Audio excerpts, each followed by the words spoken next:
From the heart of Broadway, across the nation and around the world, it's The Late Show with David Letterman.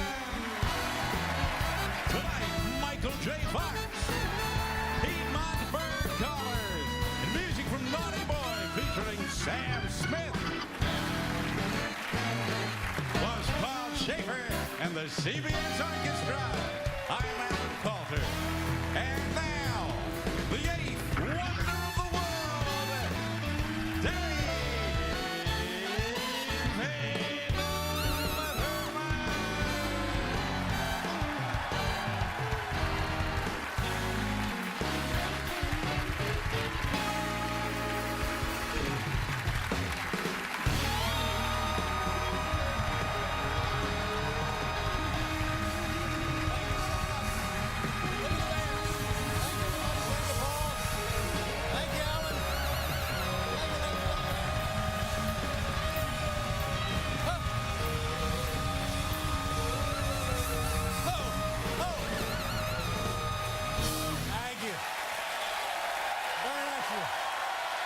Thank you so much. Thank you. Thank you. Very nice. Thank you.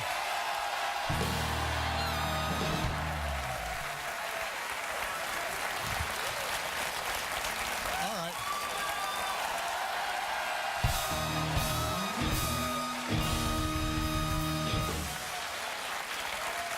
Thank you. I appreciate that. That's very nice. But it won't make the show any better. Beautiful day outside. I mean, 65 and sunny like Katie Couric. What? Was it right?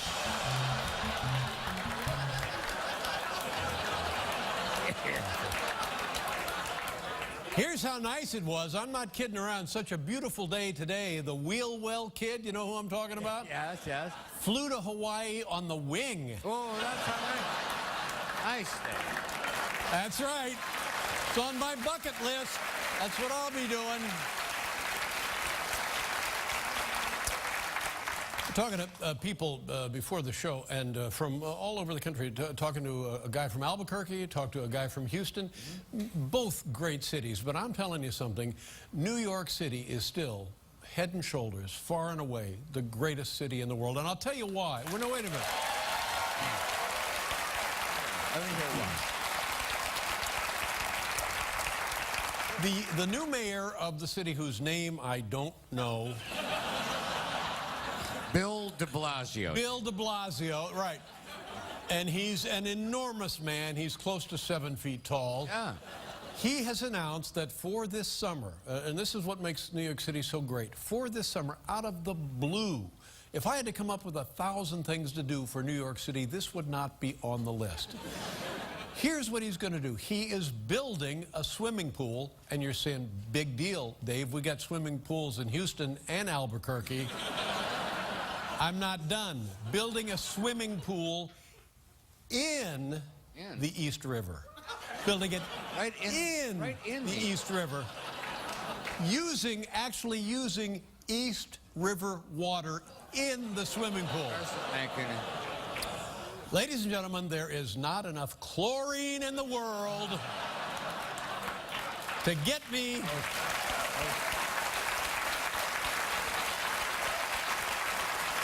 And here's the good news. It will only cost $50 million to install a swimming pool in a body of water. Oh, well. Come on. I don't know. This happens a lot. They're auctioning off stuff from the Titanic. Did you realize you can go to an auction and they're offering, like there's a menu of what was being served in the dining room the night the Titanic sank. And listen to this. The salad they were featuring that night, iceberg lettuce. Iceberg. True story. Iceberg lettuce.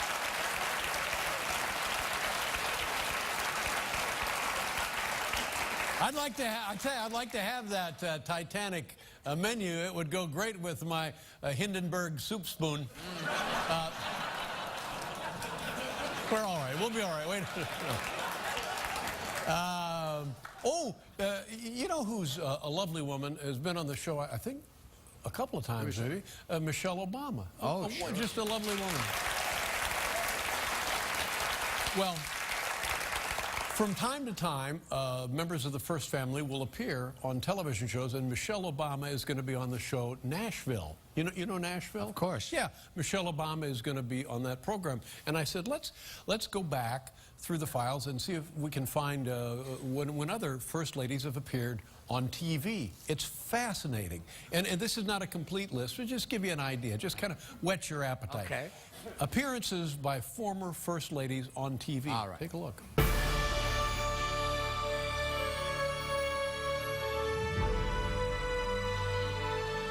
Hello? Hello, Mary. This is Betty Ford. Lady Bird Johnson with the pass. Touchdown, Chiefs.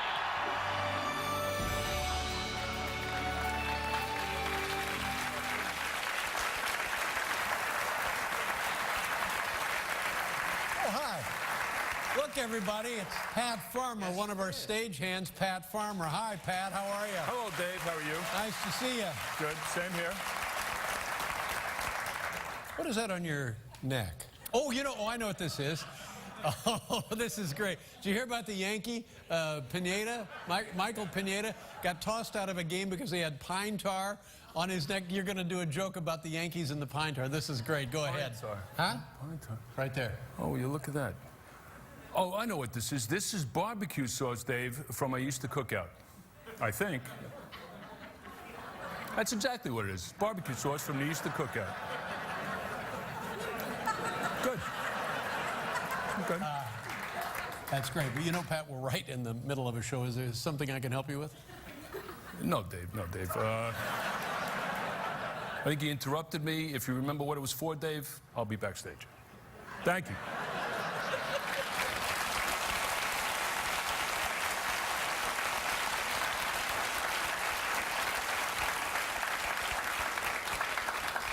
Maybe we should get the suit of Alka-Seltzer ready.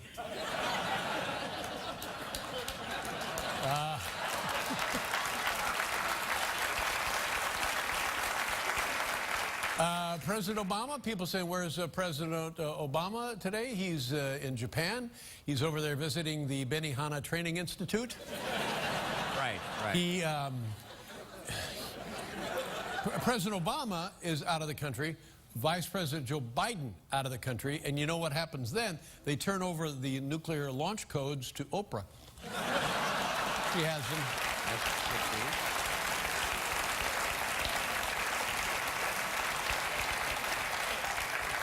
How many more do we have, Tony? What's the matter? Two more. Just two more, folks. No, we're fine. We're fine. Yeah, we'll be all right. Thank you.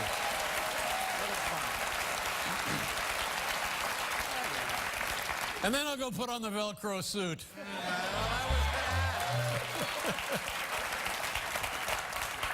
Celebrity birthday, Al Pacino, 74 years old. What an actor.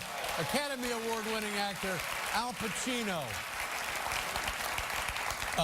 Well known for many things, many roles, many parts in films, but probably mostly famous for the line, "Say hello to my little friend."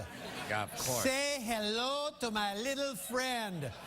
The line also later made popular by Anthony Weiner.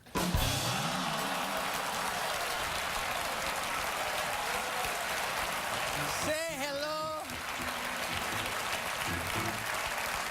Well, anyway, what I wanted to mention was scientists are now figuring out ways to bring back extinct animals. Are you aware of this? No. Science, they're researching it right now. They're working around the clock. But they're not kidding around. They want to get these long extinct dead species. They want them back. They want them back. And they can do that with some test tube work.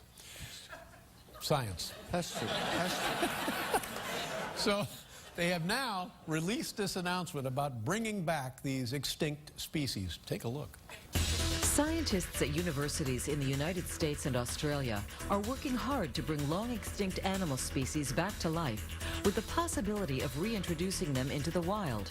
These animals include the passenger pigeon, the Tasmanian tiger, and the original Bruce Jenner. A message from science. We do things because we can. Okay. Hey, look, it's Paul. Da, da, da, da, da. On the program tonight, ladies and gentlemen, we have the Piedmont bird callers and Michael J. Fox. We'll be right back, everybody. Stay tuned for the top 10 ways to impress someone on a first date. And Michael J. Fox. Here's what drives me nuts. How can you be sure the light goes off when you close the morgue drawer? The Late Show, sponsored by Ford. Go further. You got to know.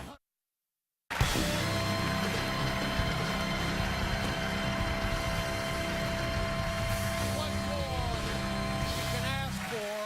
I'm telling you, ladies and gentlemen, that's it. That's all you want. You, my God, what a band. Fantastic. Uh-oh. He's at it again.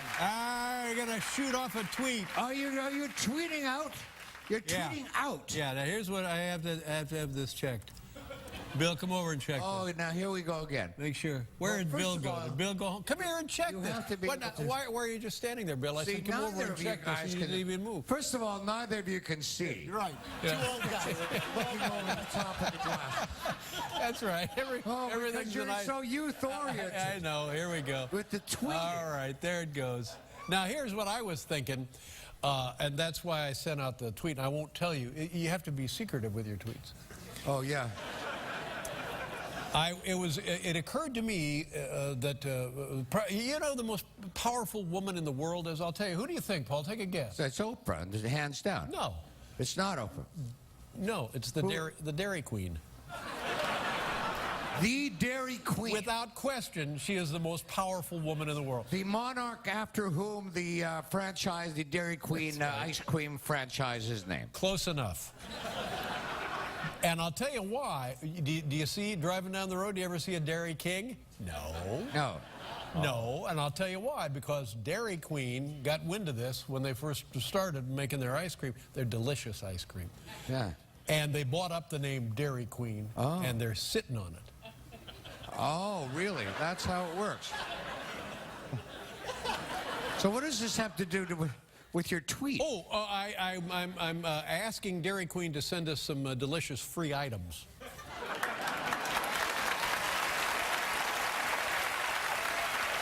Ladies and gentlemen, here's tonight's Top 10 list.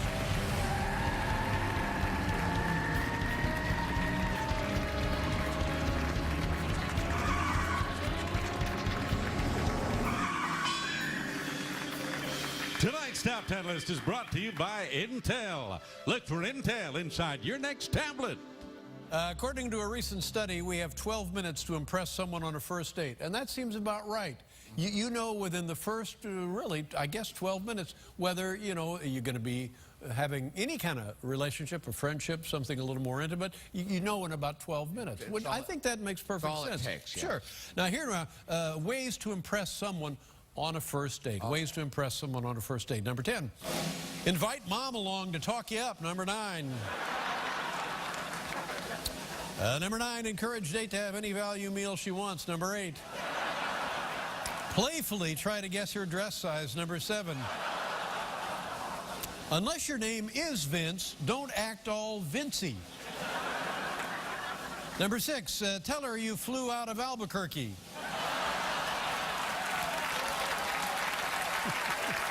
I don't know what he's talking about here. Number 5, don't mention you invaded Ukraine. This is Vladimir Putin only. Right. Number 4, suggest going somewhere quiet like a cemetery or rock quarry.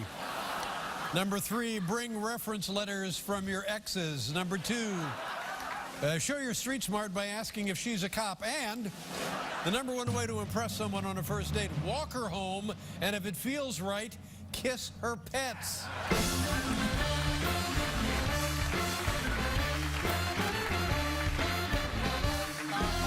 Ladies and gentlemen, it's a special night. When we come back, we'll have the annual Piedmont Bird Callers. We'll be right back, everybody.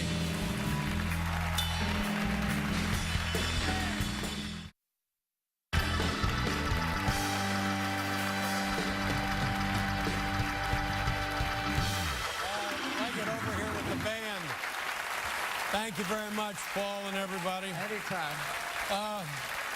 Ladies and gentlemen, this is a special night for many reasons, not the least of which we get a glimpse at the future of the world.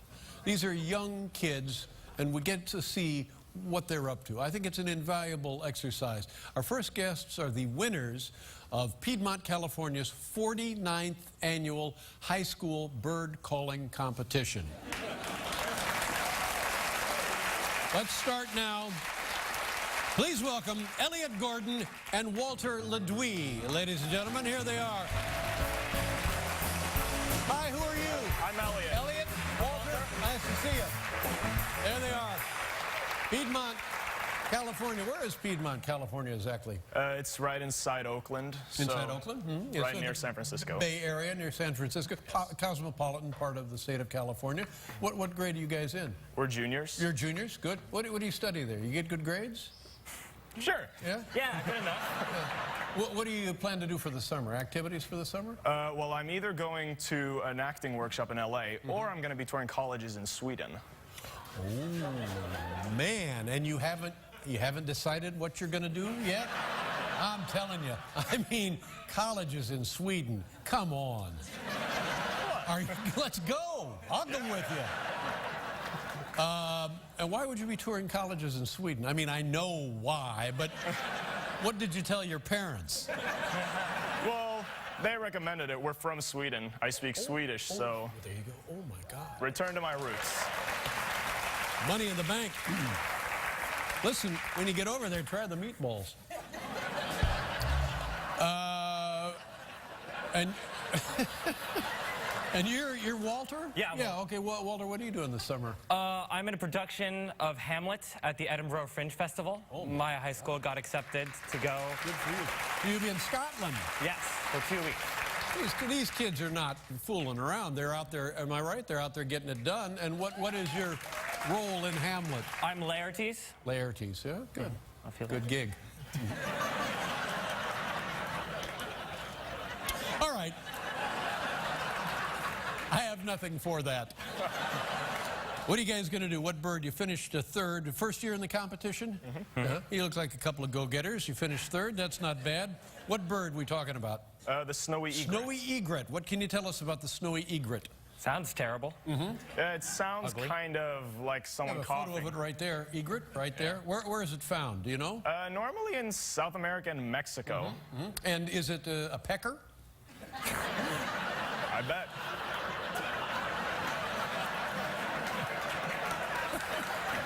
I'll bet it is too. All right. Go nuts, kids. Here you go. Your third place finishers.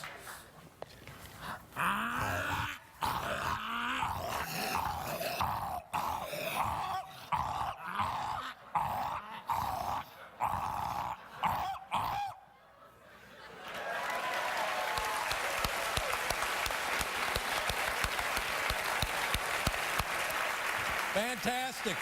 Elliot Gordon and Walter Ledouis, ladies and gentlemen, your third place finishers from Piedmont. And don't worry, this summer they'll be out of the United States. Congratulations. Thank you for being here. There you go, my friend. Stand right over there. Now we have Gabe Bolio, James Clifford, and Eli Nash. Come on out, everybody. Here they are. Gabe, good to see you. James, Eli. You guys nicely dressed. Are you buddies? Are you friends? Your classmates? Yeah. Sort of. How long have you known each other? 3 or 4 years. 3 or 4 years. Yeah. And first year in the competition? No, second year. Second year in the competition. Let's see how you did. You finished second place. How did you do last year? Got first place. Oh. Well, you know, I mean, really, a lot of people think that a dynasty would ruin the competition.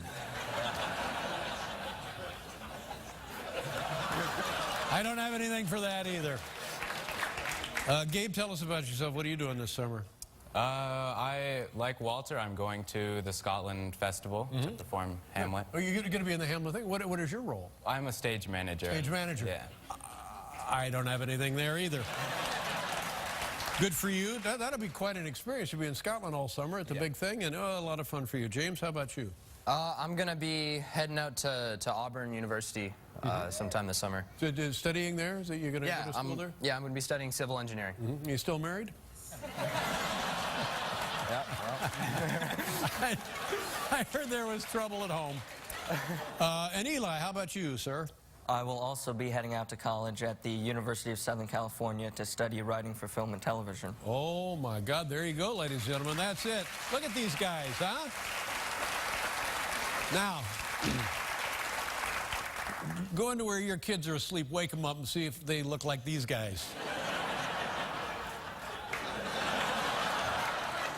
What's the bird, boys? This is the red-necked grebe. The red-necked grebe. What can you tell us about the red-necked grebe? It's a lot like a duck, but not quite. Wait a minute. If it's a lot like a duck, it is a duck. Where are they found all over North America? They're found up in the north, mostly in Canada, in Alaska as well. Tasty? I have yet to find out. That would have been the first thing I would have done. All right, here they go, ladies and gentlemen. Your defending champions this year, second place winners, Gabe, James, and Eli. Take it away, kids. All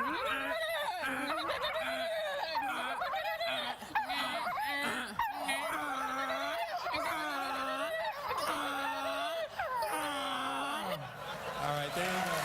It wasn't that great. Gabe, thank you very much. Good luck to you. James, good luck to you. Eli, good luck to you.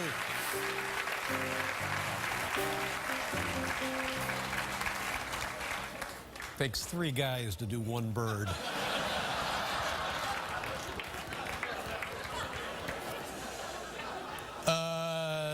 Jasmine Nadeem, Katie Cummins, and Sammy Barney. Come on out. Hey, nice to see you. Jasmine, did I pronounce your name correctly? Yeah, that's correct. Nadeem? Yeah. Katie Cummins? Yes. Pleasure to see you, Katie. And Sammy Barney. Yes, hi. You all look lovely. Thank you very much for being here. Tell us about yourselves. What year are you in school? We're all seniors. All seniors? Yeah. And big plans for college? I'm going to American University. American University in Washington. What are you going to be studying? Hopefully political science. Political science, yes. And how about you? I haven't decided which college I'm going to, but potentially San Diego State and San Diego studying State? communications. Yeah, San Diego State. Now, you got to be careful down there because San Diego is a different kind of place. You know what I'm saying? They either out surfing or they got a party going. You know what I mean? 2 girls for every guy. Oh, God. That's no, you're confusing with Surf City. Oh, This that's is a right. totally Forgive me. different town. That's Surf City. I don't know what I'm talking about. And how about you? Actually, as well as Katie, I have not decided where I'm going yet, but I'm studying education. All right, what about Ball State? Do you consider going to Ball State? Huh? You can go to Ball State. Why wouldn't you want to go to Ball State? You ever been to Muncie? I mean, honest to God, go to Muncie and then call me. Okay, I will do so. I will do that. Well, it's nice to have you young ladies with us, and my gosh, look at this. You're the first place winners. Congratulations. Now, Thank you. what do you get? What do you win like a scholarship? You win a trophy? What do you get? Well, we got a trophy with our name on it, Trophy? and we got to come here, so. Yeah. That's pretty big. And the bird? A cockatiel. Wow.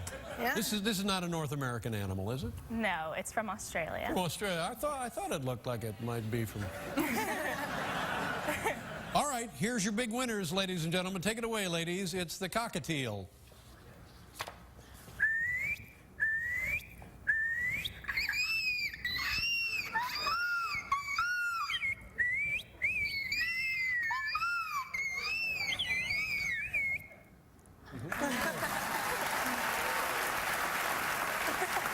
Very nice.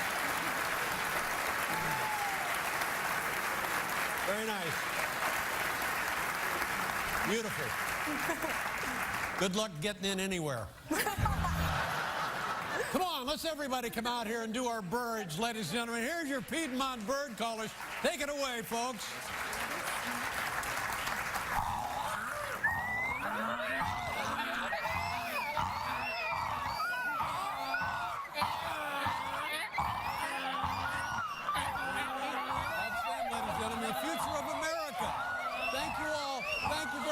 We'll be right back with Michael J. Fox everybody.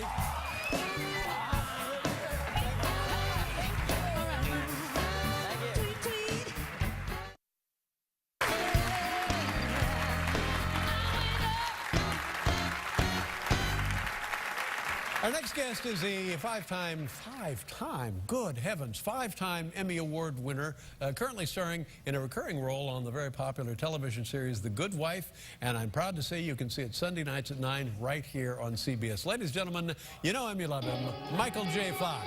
Michael, come on up.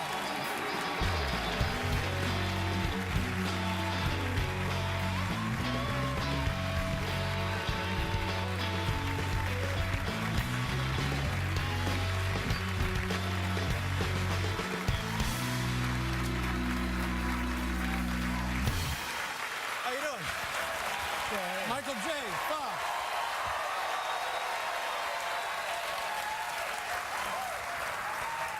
Yeah, that's right. What kind of bird you got for us, son?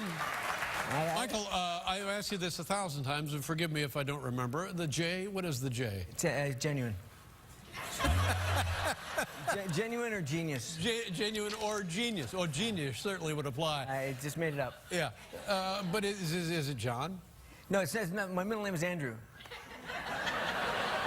It actually stands for genuine or genius, whichever one you like. Okay, we're not getting anywhere here. There was a Michael Fox in the Union when I joined the Union. One of those days. And so I couldn't be Michael Fox, so I didn't want to be Michael Andrew Fox. That just sounded goofy. And Michael A. Fox I thought was a little presumptuous.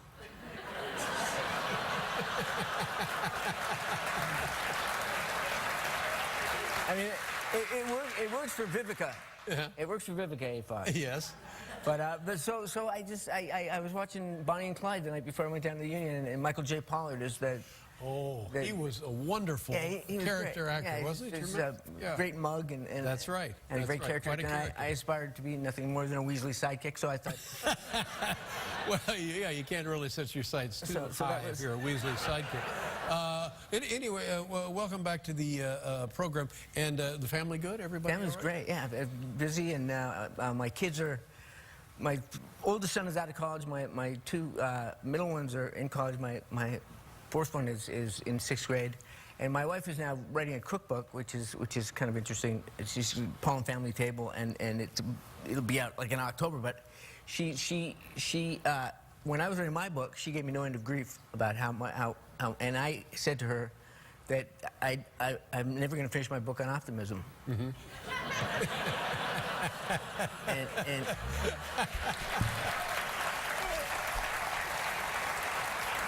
And now she's paying me back.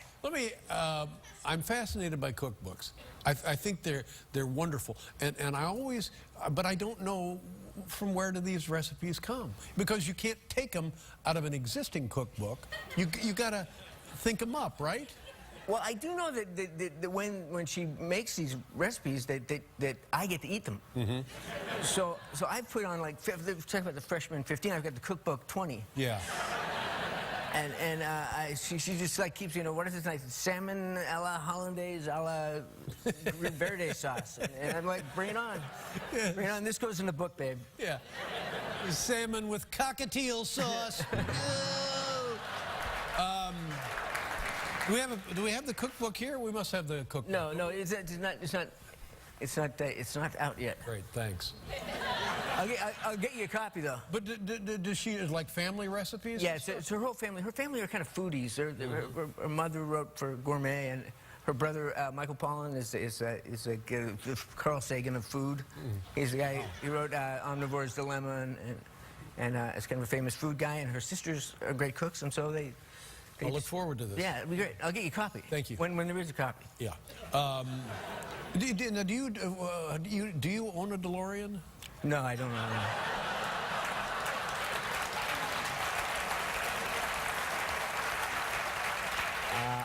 I don't own a DeLorean. It would take so much to get me back in a DeLorean. Because when we did it, we had like 4 DeLoreans. We had one that was cut in half this way, one that was cut in half this way. We had one that could drive and one that could just be towed. and the ones that you see at the at the Universal Studio and stuff, that's not the one. That's not the one. And I know I brought this up the last time you were here, and the reason I'm bringing it up again, the DeLorean and you have become larger icons the longer the movie was produced ago. Yeah.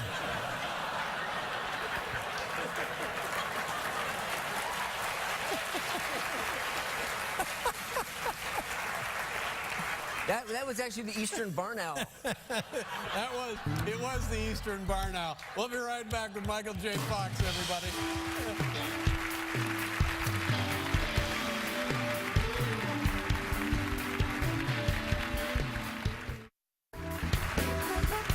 We'll look for you again Monday when Dave has Joe McHale and Aloe Black. And now, humor for people who make inexpensive building materials. Particle board? More like particle board. Michael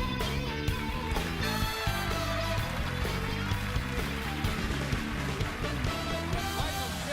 Fox, ladies and gentlemen, on the Good Wife Sunday nights. Great to have you back on CBS. I'm very happy about that. And here's something that happened.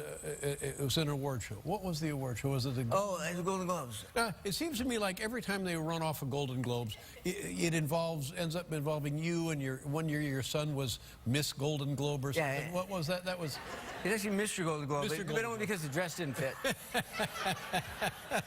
This year comes under the category of blooper, I guess. Yeah, it was kind of a funny thing. I wasn't aware of it at the time, but when I went in on the red carpet, E! was running the streaming thing online or on TV or something, where they would have fun facts about the person that would go by. And it labeled fun fact. Fun fact. Fun fact. You know, Gwyneth Paltrow's daughter's name is Apple. Or Brad Pitt uses Nair, or whatever. And so the fun fact for me was, fun fact, Michael J. Fox was diagnosed with Parkinson's in 1991. which is not a fun fact. Oh, my God. I mean, I'm being put a nice face on it. There it is right there. Oh, man. Wow. So I wasn't aware of this. I didn't know about it. But my publicist saw it. And she called them up and gave them hell about it. Yeah. And they were really sweet. And they right away wrote me a letter, and they made a generous donation to the foundation, and they sent me a gift. They sent me a box of, yeah, it was really nice. And they sent this letter of apology, and they sent this box full of gummy candies. And I wrote him a letter back saying, you know, first of all, I wasn't aware of it. I mean, some people might take offense. I didn't take offense. I mean, I think it's kind of funny, and people that are worrying about it, you know, there's a whole Ukrainian thing going on. There's other stuff. There's other stuff. Sudan is still a mess, and so don't worry about that. But I said, don't worry about me. I'm fine. And fun fact, I love gummies.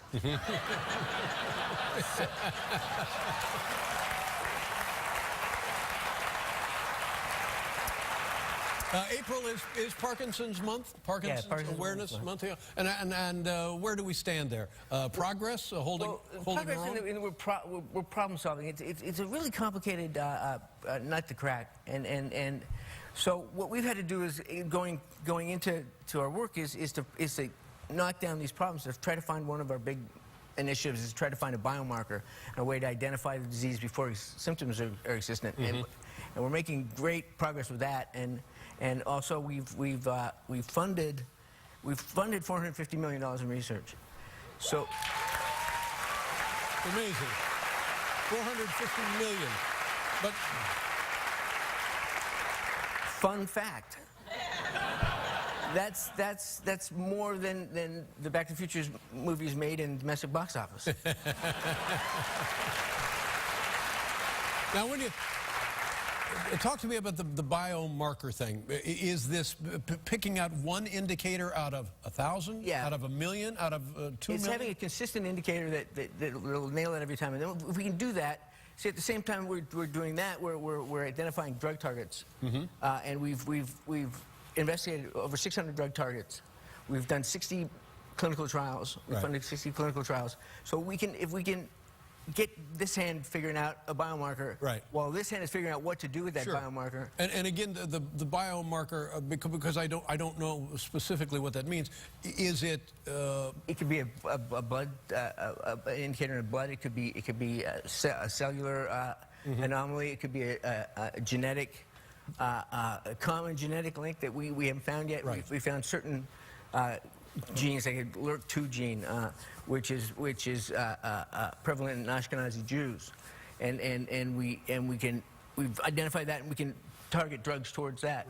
And then hopefully we'll find other more kind of universal genes that we can target more broadly. Now, am I simplifying this by saying, so it's a matter of trial and error? I mean, obviously that is what it is, right? Yeah, science is hard. Yeah.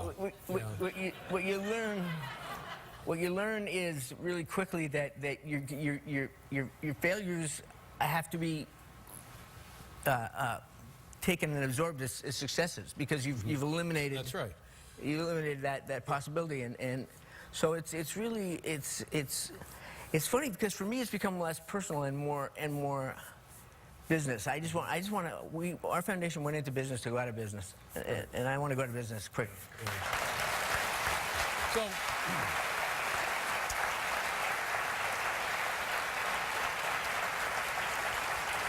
Again, am I oversimplifying it when I say if the biomarker is discovered, then we put it together with the right chemicals, and we are close to putting the foundation out of business? Absolutely.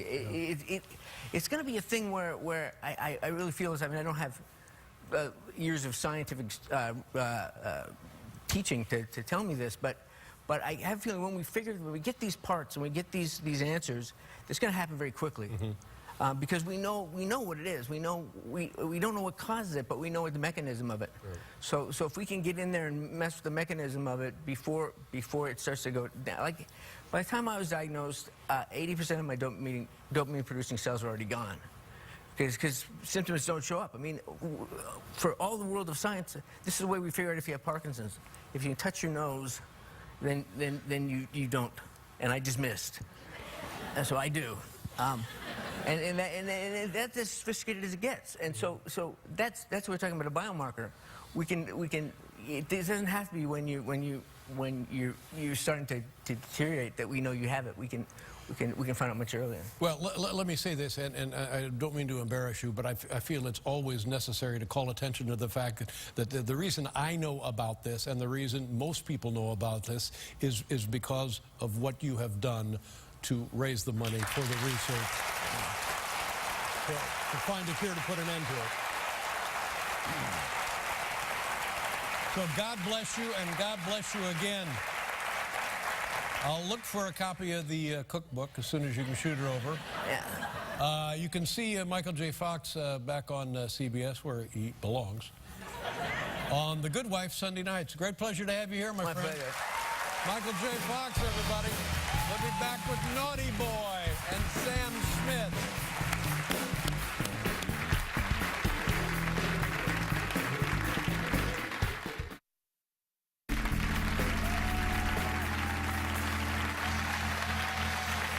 That's right. Our next guest, a young recording artist from England. This is his debut CD. It's entitled Hotel Cabana, and it'll be available next month. So tonight, please welcome, featuring Sam Smith on vocals, Naughty Boy.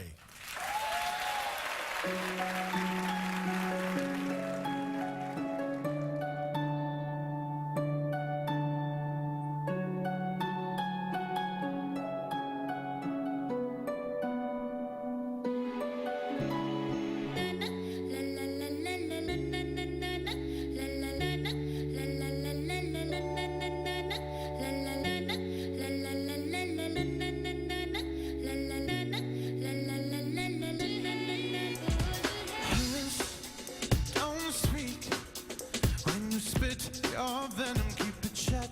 I hate it when you hiss and preach about your new messiah, 'cause your theories catch fire.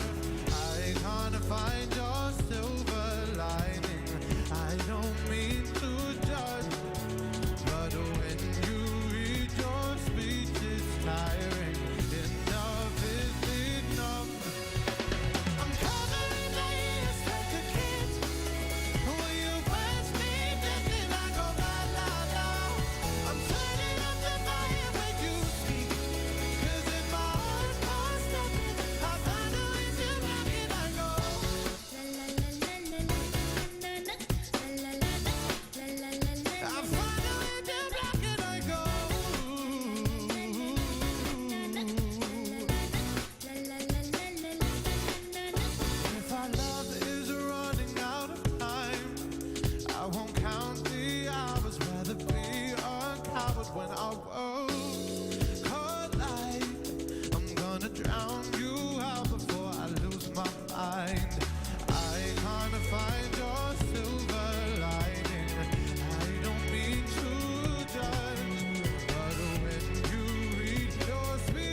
Sam Smith. That's Naughty Boy. He's up there because he's naughty. He can't come down. How about this, huh? I loved it. Wonderful. There he is. Good to see you. He's Nice so going. Naughty Boy, ladies and gentlemen, Sam Smith, Hotel Cabana. Thank you all very much. Have a great weekend. Good night, everybody. Now, stay tuned for Craig Ferguson. This is Alan Calder speaking. Good night, everybody.